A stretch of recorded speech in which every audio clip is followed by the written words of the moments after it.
Nuestra primera entrevista de la mañana a las 7:03, recordándoles que una cosa es hacer radio, otra televisión, y algo muy distinto, radio y televisión al mismo tiempo, es con Tulio Ramírez. ¿Y por qué? Porque Tulio Ramírez es una persona consagrada en su formación y en su acción al apostolado de la educación. Mientras hacemos el contacto, me dicen que ya tenemos listo el contacto vía Zoom. Les adelanto que Tulio Ramírez es doctor en educación, sociólogo y abogado, profesor titular de la Universidad Central de Venezuela, presidente de la Asamblea de Educación, director del doctorado en educación de la Universidad Católica Andrés Bello. Tulio, feliz año, bienvenido, buenos días. Buenos días, Eduardo. Siempre un placer estar contigo, con tu audiencia, y bueno, feliz año a todos. Igualmente, Tulio. ¿Es susceptible de congelamiento el pago de las mensualidades en la educación superior? Bueno, en verdad ha sido una preocupación que en las últimas horas ha cubierto todo lo que es el espectro de la educación privada en Venezuela. Yo creo que sería un error, en primer lugar, congelar la matrícula. Creo que hay que dar libertad a cada plantel para que negocie con los padres y representantes cuál debería ser el monto de la matrícula en función de las múltiples variables que hacen juego para tomar una decisión de esa naturaleza. Congelar las matrículas podría hacer inviable la educación privada en Venezuela, dado los altos costos para su mantenimiento, los cuales no pueden ser cubiertos por una vía diferente a la matrícula. Y este congelamiento haría una gran crisis porque muchos colegios cerrarían sus puertas y la educación pública no está en condiciones para atender esa gran masa de estudiantes que demanda educación.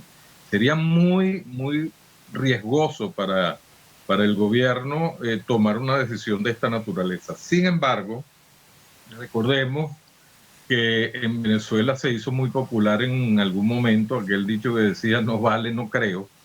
Bueno, pero al final se desenvolvieron cosas que nadie creía que iban a pasar. De tal manera que no se descarta una política educativa de esta naturaleza, pero a mi entender sería muy erróneo. Y mientras se discuten estos asuntos, Tulio, ¿cómo va la correlación de la cantidad y la calidad de nuestros educadores en todos los niveles? Bueno, muy buena pregunta. Hay mucha preocupación en el país. Ya desde antes de la pandemia, la matrícula venía descendiendo, no solamente en la educación pública, sino también en la educación privada. Por supuesto, gracias en parte a la diáspora, esta enorme cantidad de venezolanos que se llevaron a sus hijos fuera del país cuando migraron, y otros porque la razón económica obligaba a muchos estudiantes a abandonar la escuela para ayudar a sus padres en el mantenimiento del hogar. Después con la pandemia, esto se agravó. Se agravó porque ya no, el peso no era la razón económica ni la migración, sino la conectividad. Entonces muchos estudiantes, inclusive en el área del interior del país, tuvieron la necesidad de abandonar la escuela porque simplemente no podían conectarse por no tener aparatos o por no tener señal o porque los profesores no tenían aparatos ni señal. O sea, un tema de conectividad que agravó la situación. Y esto, por supuesto, incidió en la calidad porque, bueno, de manera sobrevenida vino una nueva forma de establecer el acto pedagógico en la cual nuestros docentes no estaban preparados, no tenían por qué estarlos. Esto fue sobrevenido, sorpresivo, y por supuesto esto resintió la calidad. Poco a poco muchas instituciones han ido ajustando sus mecanismos de relación pedagógica con los estudiantes, pero esto ha sido muy lento. Y por supuesto, Después que culmine la pandemia, siempre digo que hay que recoger los vidrios rotos, hay que hacer un inventario muy sincero de todas las deficiencias acumuladas durante la pandemia, de tal manera de evitar los rezagos y poner a los estudiantes al día. ¿Cómo va este asunto de la presencia? ¿Qué podemos actualizar al día de hoy cuando comienza un nuevo año y vamos rumbo al cumplimiento del primer año de la cuarentena en Venezuela? Sí, esta nueva normalidad, como así la llaman, pues ha traído como consecuencia que la constante haya sido la no presencialidad. Sin embargo, en muchos países de América Latina se han tomado algunas medidas para lograr paulatinamente la presencialidad, sobre todo en aquellos sectores y áreas en los cuales comprobadamente no han habido brotes importantes del COVID. Por supuesto, tomando medidas de bioseguridad, estableciendo de manera muy estricta algunas condiciones en las escuelas para que éstas puedan abrir sus puertas de manera escalonada, en horarios diferenciados, con grupos diferenciados, en 2 turnos, no asistiendo todos los días, sino algunos días y por algunas horas. Esto ha sido exitoso en algunos países como Chile, como Uruguay, como el caso de Argentina. En Venezuela se está discutiendo esta posibilidad. Claro, el problema en Venezuela es que las medidas de bioseguridad deben garantizarse y no sé si hay suficientes recursos o si las escuelas cuentan con suficientes recursos como para garantizarlas. Esto habría que evaluarlo muy bien. Algunos colegios privados han insistido en que sí tienen esas condiciones. Bueno, esto forma parte de toda esta dinámica de conversación con las autoridades educativas del país para un poco ir adaptándonos a esta nueva situación sin perder totalmente la presencialidad, que en algunos grados es muy importante. Sobre todo mientras menos edad tenga el niño, más necesita el contacto físico con sus compañeros, con los docentes, por el desarrollo de su personalidad, los procesos de socialización que están involucrados.